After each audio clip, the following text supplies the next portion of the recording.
тарих мэдрэлийн месаслын эмчнэр хэрхэн ажилладаг, за мөн ямар ажилбарууд хийгддэг талаар та нартай өнөөдөр сонирхуулах гэж байна. Тархины арын артерийн сүнсний зүлхэнтэй хүн баг. Тэгээ тэр хүн маань бол нээлттэй мэслэх боломжгүй. Зөвхөн суцраа хийх бол одоо энэ хүний амь насны асуудал бол маш хүнд байдал орсон юм байна. Залуухан 40 дэх настай эмэгтэй баг.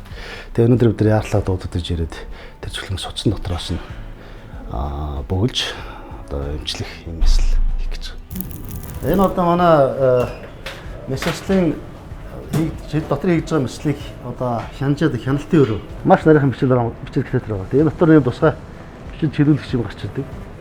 Ийм үеийн зүлхэн. Амжилттай болоод амар сайн болоод хурдан эдгэсэл гэж яг одоо бодож байна.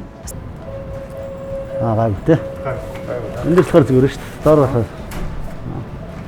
Окей. Анц.